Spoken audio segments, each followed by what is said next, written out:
Mencit pisan mencit pisan mencit pisan mencit pisan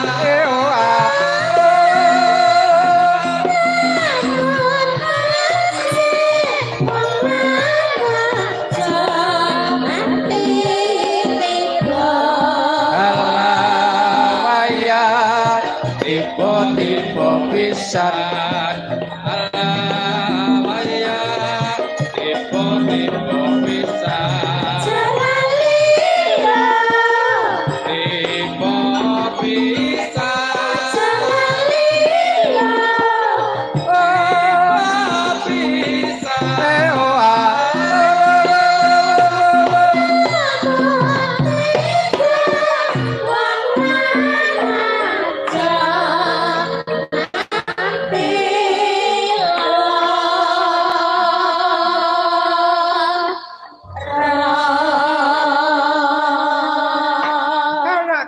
bocah ayu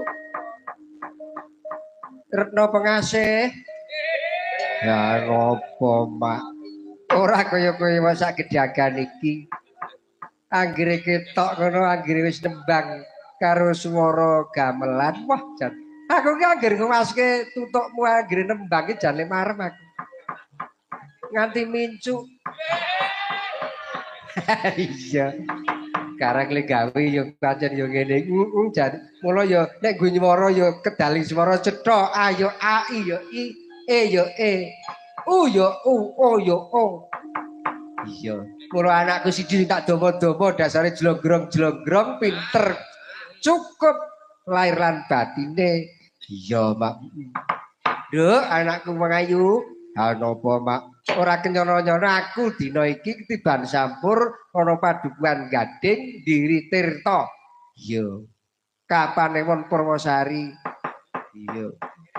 Malah kelenggan iki mapan ana Balai Budaya, ana padukuhan Gading, pendapane magrong-magrong. Lah, ketok le Bowera. Iya. Wis dingendikake marang Ibu DPR ora ana sak Kabupaten Gunung Kidul atase mung tingkat padukuhan duwe Balai Budaya dhewe. Kene ora padukuhan Gading ora ana. Iya. Iku nandhake padha supeket lahir lan batine gotong royonge kuat satemah yen padha guyub rukun iku mujudke kekuatan sing ampuh. Mula ya bener pengendikane para pinisepuh yen guyub kuwi gawe sentosa nek cerah kuwi gawe bubrah ngono kae nek rukun garap pakaryan sing angel dadi ngangkat barang sing abot dadi enteng iku nek rukun gede-gede cilik-cilik sing cilik ya keluarga nek keluargane rukun ora tau seloyo ora tau tukar padu oh mulya uripmu ngono lho iya ya ning ngarepku ki bandamu ku nunggu nambak kalioyo ning nek bendina ki wing padu terus ora rukun durung mulya uripmu ngono lho. Oh, dadi mulya ora mergo numpuk brana picis. Ora, wong mulya uripe kuwi tentreming ati ngono lho. Sugih-sugih sing mobile apik-apik ku urung karuan kae mulya. Iya ya. Sing baku ngene ya no aku karo kowe tirimbalan ana ngersane para pepunden aku kelingan gawang-gawang biar aku suwaning daerah Gading iki wit aku isih Narayana rambutku oh wis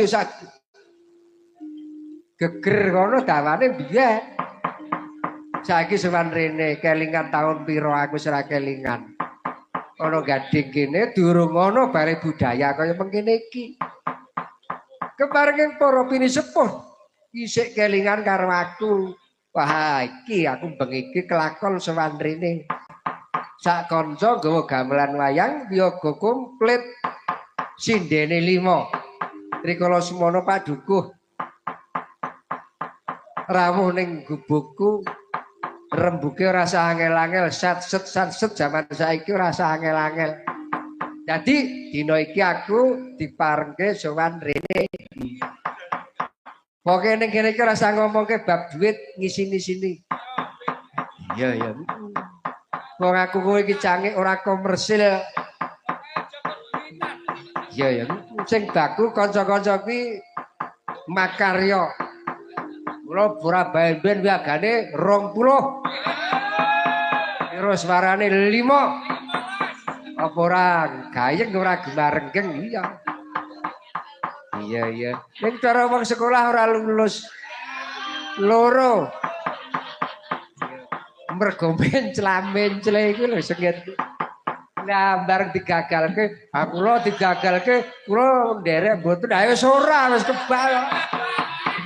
Lah kaya ngono kuwi. Wong kene senengane golek senenge dhewe ya ngono kuwi. Wong urip nek ora duwe adeg-adeg sing jejeg ya kaya kowe kuwi. Kelan kelun melu kono melu kene melu kono orang karwan bener melu kene urung karwan luput. Aku senengane elu janjane kecintung. Nah iya ya ning perkara kuwi ora apa-apa. Bagi iki aku karo kowe ana gading, wah aku teko ngono wis wah. Para sanak kadangku kene iki padha grabyak semanak. Luwe-luwe Mbah Mangun aku teko kono ing Bali kono wis lenggah ning kono methuke karo aku. Suwe-suwe sora silah. Karep ning kene iki Mbah Mangun kuwi gelem ora gelem ngaku iki adikku. Iya to. Kowe iki anak murid makku cilik tukit biyen kok. Ya monggo makku cilik tukit ki anake bapak. Ora gelem kuwi adikku. Ha iya. Mula sing gawe tata titi tentrem kene iki sawape Mbah Kira biyen. Mula Mbah Mangun kuwi iso mayang, iso noprak, iso ngono kuwi ya sak mempere ngono lho. Oh, ngono to, Pak. Ayo, kowe karo aku aja nganti kesuwen sing daku ujube merti desa utawa sedekah rasul. Nek cara Gunung Kidul rasul, nek cara Bantul mejemuk, nek cara Temanggung Paraan nyadran, ngono. Ya sing baku muga-muga lekase para pepunden ana gandeng kene para kaum tani ya nggone. Among tani bisa hasil tikel matikel dina iku lebar panen muga-muga taun sesuk mundhak tinimbang taun iki. Sing dadi satriya prabotane ning negara ya mundhak pangkate mundhak bayare. Sing sekolah ya saben taun munggah lan lulus. Sing sepuh ya diparingi yuswa panjang kuat lahir batine. Arep panjang umure kene ora sentosa, ora ana gunane. Ya sentosa lahir batine. Panjang umur satemah tutuk nggone momong putra wayah ngono lho, Nok. Iya. Ayo gelar kagunan sing adiluhung. Wektune nguyak terus. Iya. Pokoke sing dene ora 5. Iya, sing cedhak aku ki saking Klaruse nganti telat li teko saka Klaten. Campur sari ki anakku wedok. Jeneng karo parapan kuwi saiki malah kondang parapane. Nek jenenge mono ya ming Prasaja Ii Setyawati Rahayu. Ning kondange Dewi Rekatawati. Kula sing kondang rekatane Wati kuwi. Iya, kaya kiwane kuwi anakku Darti kuwi sing kondang Wiwit Cenil, mula sing kondang ya ming Nil ngono. Iya. Ah nek sing kiwane Mbak Darti kuwi ora sing kondang parapane jan jenenge utuh. Kuwi anakku. Wahyu Nur Tiana saka Krambil Sawit. Iya, kuwi ya Bu Guru. Iya. Ora beda karo Mbak Darti kuwi iki Bu Guru. Bu Guru iya ke mulang. Mulang karo bocah-bocah. Aku wis tau diulang kok karo wong loro kuwi. Iya kepiye ta? Mbak Darti kira mulang karo aku telatene ra jamak. Iya. Iki jan tenakake dadi guru pendidik pancen kudu sabar. Aku iki pancen utekku rada kedul Kula ya mulang karo aku piye kudu sing sabar. Iya. Terus kiwane Mbak Nur kuwi Mbak Murtini kuwi saka Giri Sekar. Lah kiwane Mbak Mur kuwi pinggir dhewe kuwi saking Giri Sekar ugi Busu Dirahayu. Niku sinden senior. Gunung Kidul nuwun sewu mboten wonten sing mapaki kepinteranipun lho. Mboten sanes-sanesipun. Cukup kepinterane. Iya. Wis ora ana kuciwane. Oh iya ayo padha gelar kagulan. Ayo. Dinggo sepisanan kowe karo aku saka bungah-bungahku muga-muga gendhing iki dadi tepa tulodo anane guyub lan rukun piwulanging Pancasila anane P4 sugeng midhangetaken Bapak Lurah sak perangkatipun Bu Eri sugeng midhangetaken upami sampun kundur nggih sawapipun pandonganipun Bapak Polsek jajaranipun saking Koramil nggih semanten ugi sugeng midhangetaken para pinisipo ugi para tamu boten saged kula aturaken setunggal-setunggalipun. Coba kaya apa piwulanging gendhing dolanan P4 bukane saka Bunang kaya buka gamelan priangan nika. Cobi, monggo.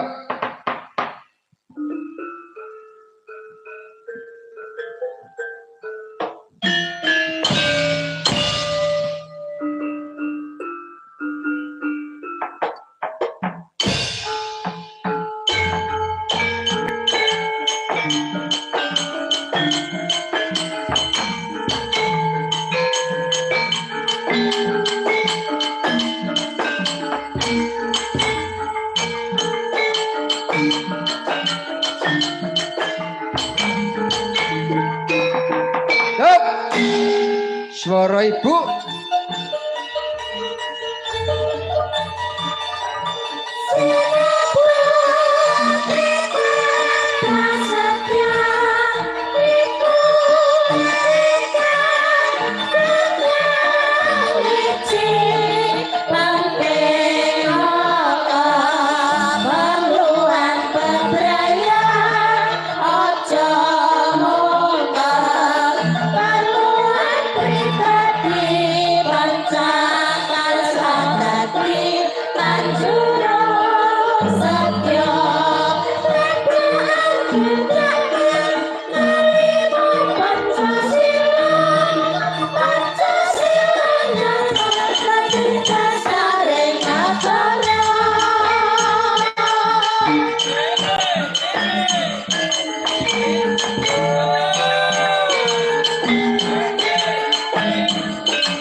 swara bapak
swara bapak swara ibu duet sinebut ingkang prasetya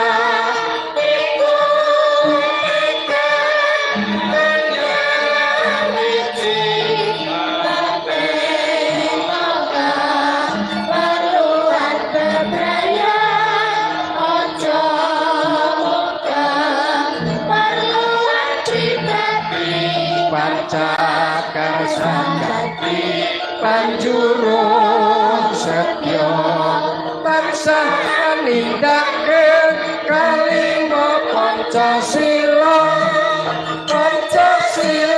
nyata dadi dasaring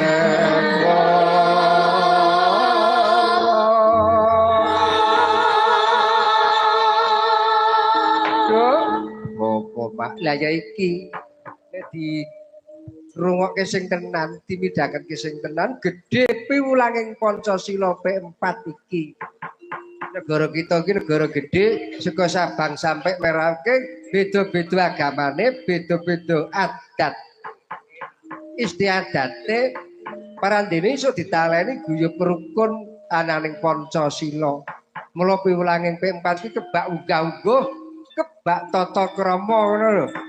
Jajan zamane iku jaman maju ning tak suwun ayo digugah meneh piwulanging P4 iki ngono lho. Ngono mak. Ayo ora ketangku sepisan meneh mengko njuk diteruske fragmen mau ana pamundhut arep sinom parijata fragmen ketoprak apa mau. Saiki ora ketang sak gebyaran gending sing klasik sapa? Saiki kurang sepiro nek ora sing kulino kladeni aku ora kok. Sopo? Aku percaya kabeh sithik iso. Ning aku di penjaluk sapa? Mbak Nur.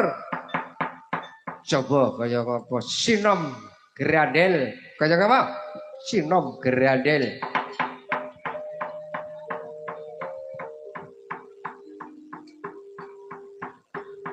Mengko terus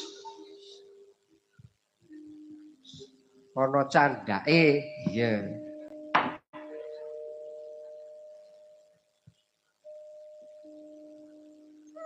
manismu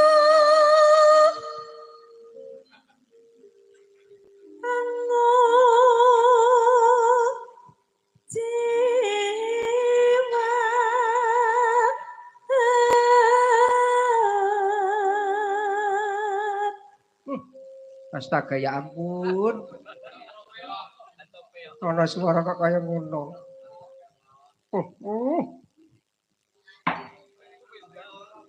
Agawe rucitin gawe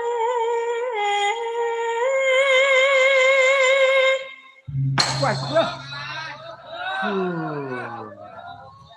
Oh, alah. Oh, yo rambut aja putih-putih.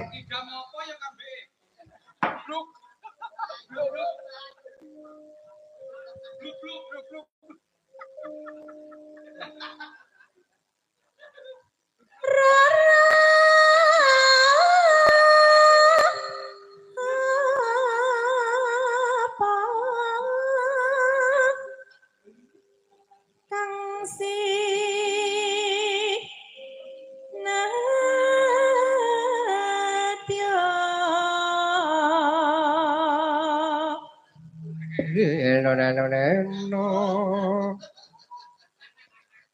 Umpama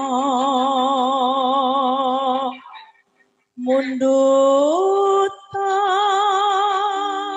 rokmi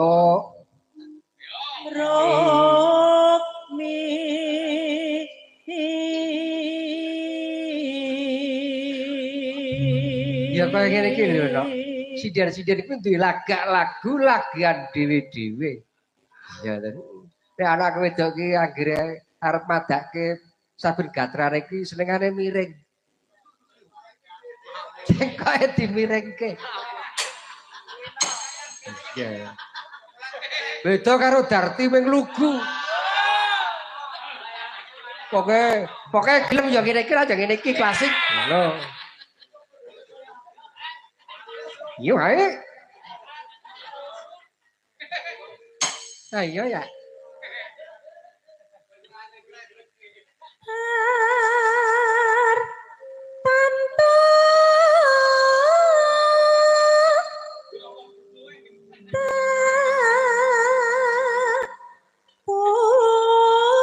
Awas lho, ndak kleru lho. Roti.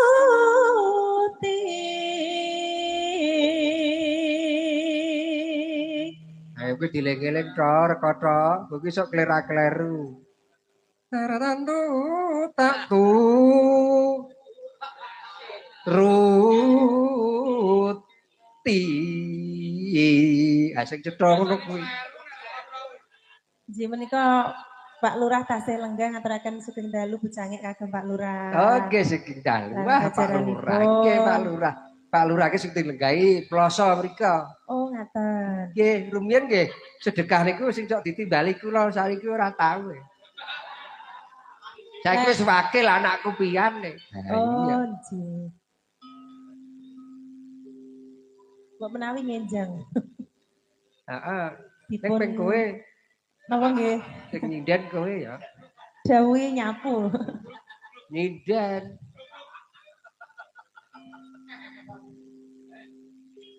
Ibarat wong numpak prau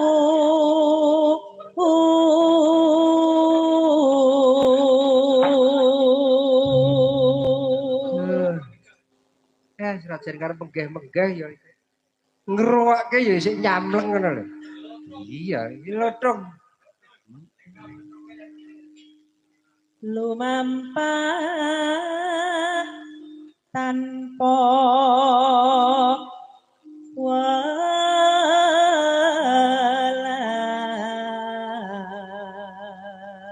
Ning matiane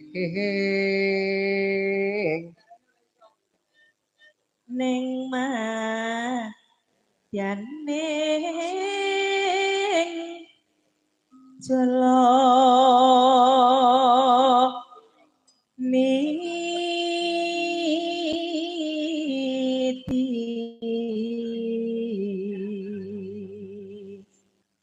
temah tembakau temah. Awas rujak jeruk ditambah rujak jeruk lho ya. temah gunjing anggenjong ning pakulingan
kira jebul kowe kuwi ya ngerti karepku to, Nduk.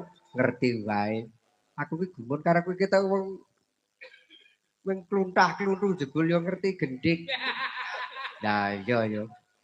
Tuk tak singget ya sapa? Ayo sapa karepmu? Ayo Rekotowati to. Iya to. Pocong. Ilmu iku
Ya kaya ngene iki, Ndung. Kanca iki nek kompak tur kancane akeh iki ya kaya ngene iki. Ora ben-ben karo suarane wis 5 ae piye to? Ning ya kuwi saiki iki wis diprogram kok sing nyuling kur nyuling tok ora kena melu suara-suara. Nganti sing nyuling melu mengo ngati-ati ya lho. Wis diprogram ngono kok. Ora ya apa pira suarane dia akeh iki mergo ngono. Sing bagian ngecrek ya mencrak-crik ora kena melu liyane. Pokoke bejane dhewe-dhewe kok. Kalau nutuki rancakan ya ora apa-apa. Sing bagiane dhewe-dhewe.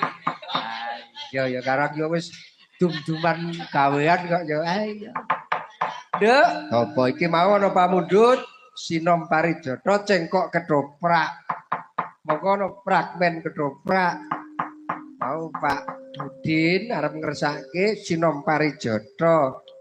Setelan karo Wira Suwarawati. Yo Pak Udin diaturi minggah panggung, dicaosi kurmat. Monggo, Cok.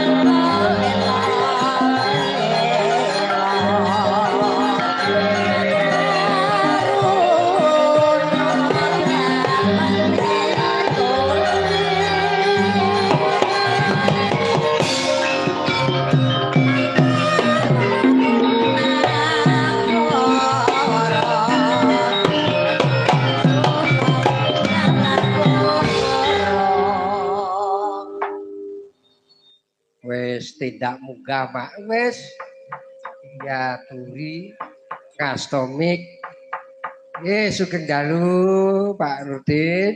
Sugeng dalu Pak Dalang. Kok mboten lasio mawon sing munggah.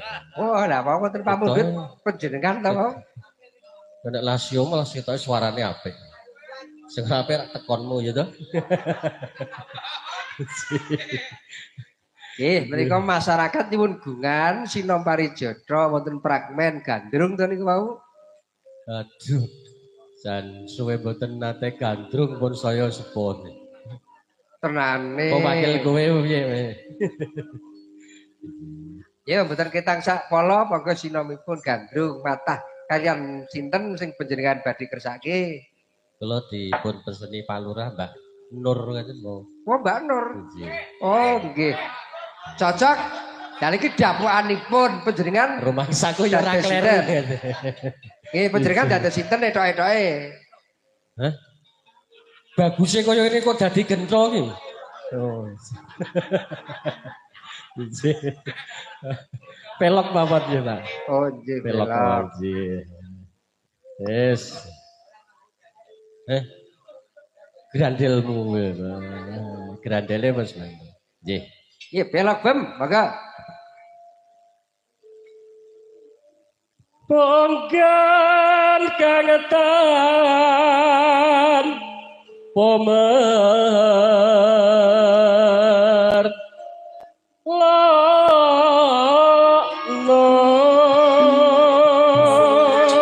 Seniman sing putri seniwati kayane bukan munggo kereng koreng Rada kesusun sawai jember-jember mari lamu-lamu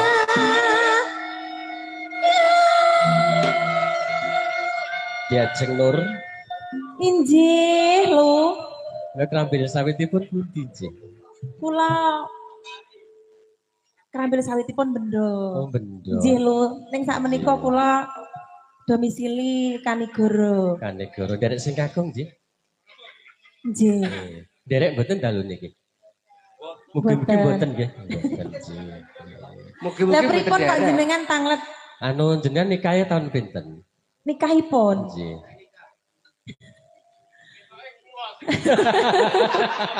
Kariku Pak Naim kaya nok.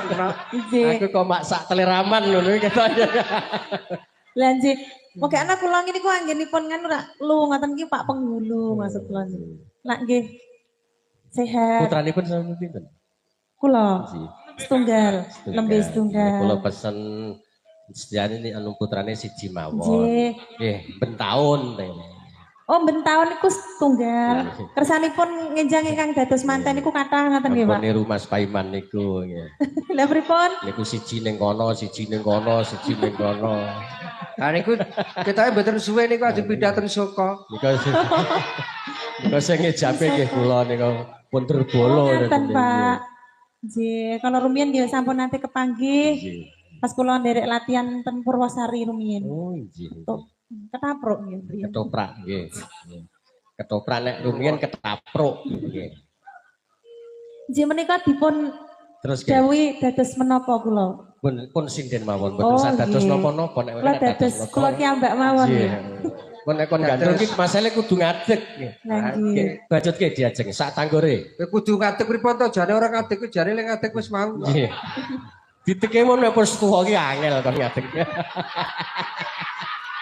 nek ora ngombe jamu karo ndok bebek 20 ngono wis ora mangkat Lah ning kok andek puno jenengan dugi pundi-pundi? nggih karepe nek karepe isih iso kaya ya-ya ngae karepe Ah karepe niku jagat karep diemperi kancane ping lempoing. nglempoe niku wong arep diombeni ndok bebek 10 kayak sprit 2 liter ngoten niku setes akeh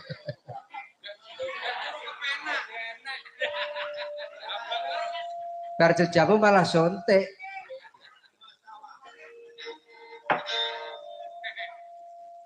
Wong ngagungi ngeksi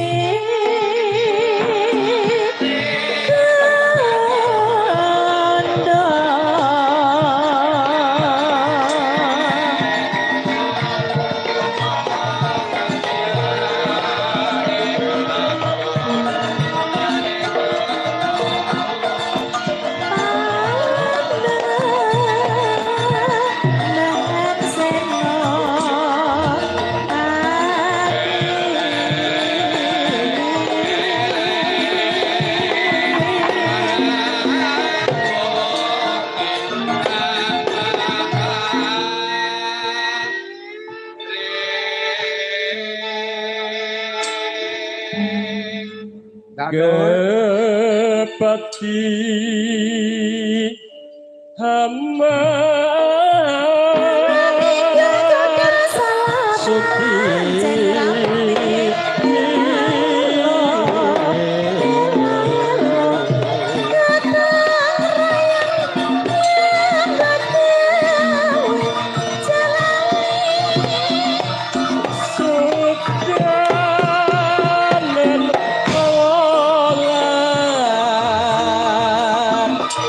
nafsu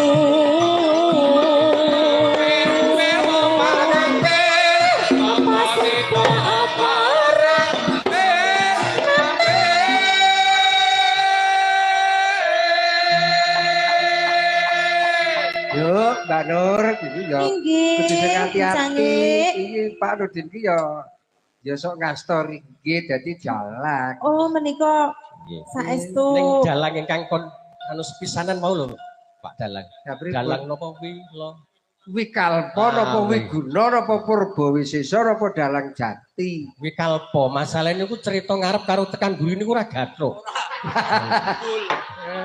Ah sing penting ra bintang tamune ayu-ayu. Makasih nggih, Pak Dalang. Ya dek ben aku ya krungu-krungokke bintang tamune Tatin. Nggih, benjang malam Minggu.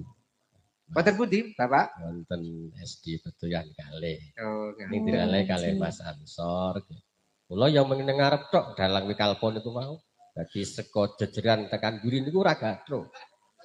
Ning pun apik ring kira ampun Ora wani ketemu mayang. ceritane. Wah, Kang Paiman kepelakane kendang jan sae, Pak. Soale ngeplaki bojone. Ceplak. Jane mriki menika wonten swara ingkang sae. Dalang apik. Pemain tek-tek ya apik. Pak Mangun niku. Oh, Mbah Mangun. Ning isinan sakniki niki. Oh, nggih, aku pangleng saiki wis menggeh-menggeh. Guru karik karepe kaya ya-yaon niku. Ha, nggih. Suarane sing seru. Mbah Mangun menika nggih Kyai Purwosari. Wah, biaya gadeng asli. Oh, wau ora nggih pinanggih kula ta Pak Udin. Bareng di kula alurke waris Sara Silahe jebul iku adi kula. Tesih trah dalang nggih. Lah nggih bareng ngertine aku kakakne. Iya Kang. Oh. Saestu menika Kyai Purwosari menika gegulang wonten ing kesenian menika pun boten tido-tido nggih. Jadi rumiyin pas laris-larisen niku anu mantenan Mbah Mangun MC nggih. Mekaten. Terus bengi mayang. Terus Masya bengi Allah. weleh dalang niku pas payu. Nggih. Kyai Purwosari. Nggih nek sakniki ya blas. Kolom bentak. Nah, Pak Udin dados pamriksa kula menika jaripun nggih babaran Purwosari to. Oh nggih to. Klampok. Oh nggih. Tapi kalau rumiyin kula tesih alit menika sampun pun timbali wonten mriki tesih wonten Klampok riyen. Nggih. Kula menawi ningali wonten YouTube menika, wah niki anu dundunane Mbah Timbul niku nggih. Ki Warjiyo. Nggih. Sak kamat-kamat nderek ngluri kabudayan kita. Menawi kula menika dundunane Ki Hadi Sugito. Panjenengan menika Nggih, hebat. Timbangane mati ngantuk nek cah. Sing penting penyanyine ayu-ayu nggih.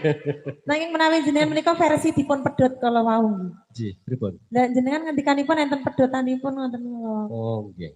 Sok medhot Boten Mas. saged. Nggih.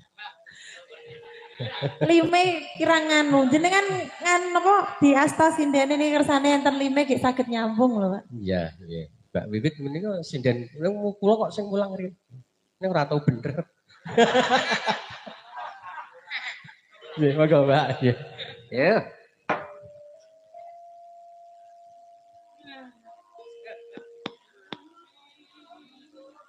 Pinapsa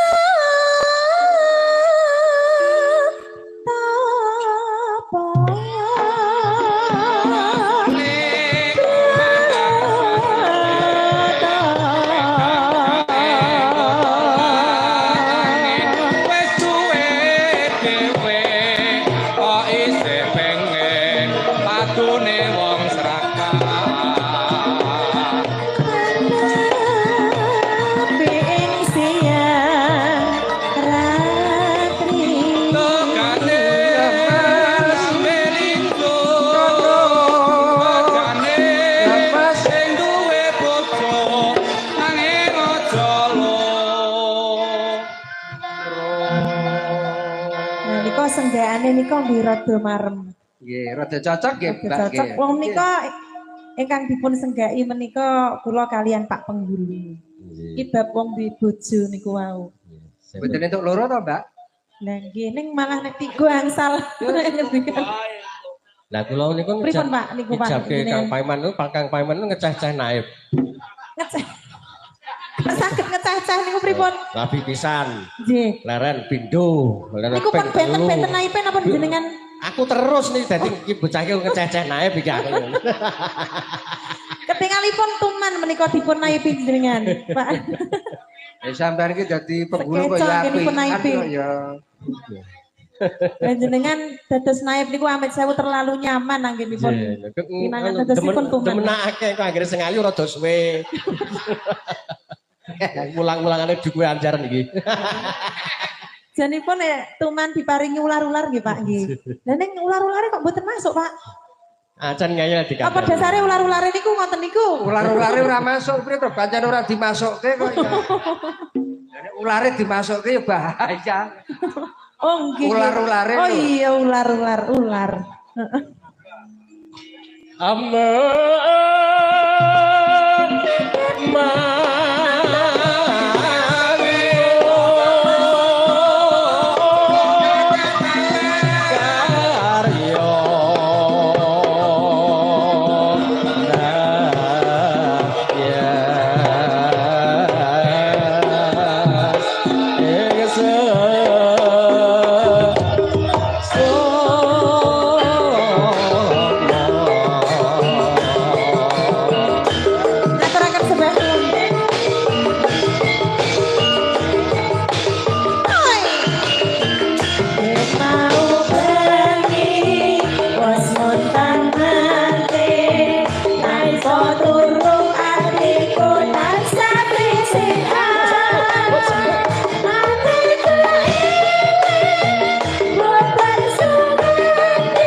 Sinom mari jedop terus ke si kucing. Nggih. Matur suwun lho Ki Warjo. Nggih. Sakane pamudhutipun Pak. Yes. Menika gandeng ulasipun tesih pelok to menika Pak Rudin. Nderek titip. Nggih Pak Pak Rudin ngaturaken sembah nuwun, Pak Rudin. Kirang boten. Pinaringan sehat. Kirang. Niki niku ngapunten nggih Pak, nek kados kula niku jane wong rimonan. Dadi wong wedok kudu nrimonan Pak. Ning kula rak mboten pegel kalih rencang-rencang lho Pak. Di samping kula niku wong nrimonan ning ya kula ki rasane cok ora pegel karo kanca lho Pak. Mbak Wiwit ya seneng duit. Padha nggih padha. Dados niki nek kula bagi niku ketingale kok ya. Ya pripun Pak niki? Nggih mugi-mugi mengke. Jadi matur nuwun Ki Warjo. Nggih. Ngaturaken sembah nuwun Pak, pinaringan rezekinipun tambah lancar berkah barokah Pak. Gandeng larase tesih pelok tono iki mono pamundhut nuwun lelagon dumadine Gunung Kidul. Ya iki buka celuk ya kena saka Wiraswara.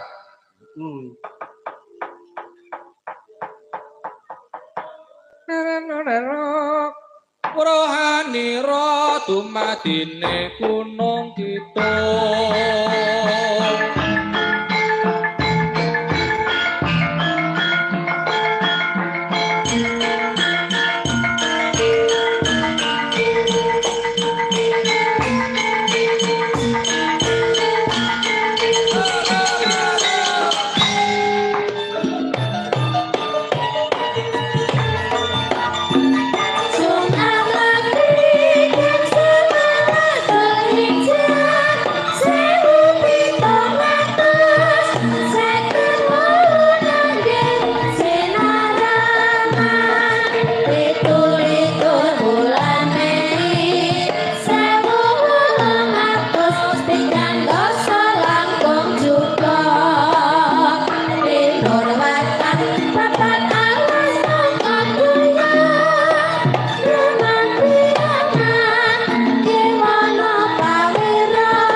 mak keripik gedang saka Purworejo.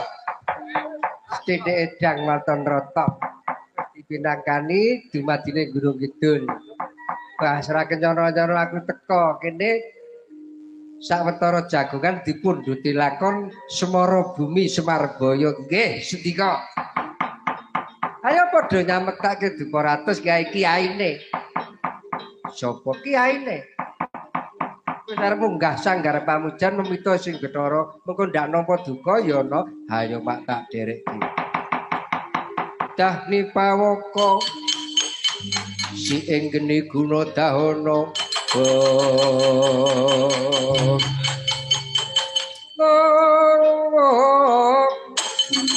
nolo hakni hutawaka uyika latu uringa trine ngrana kaya dina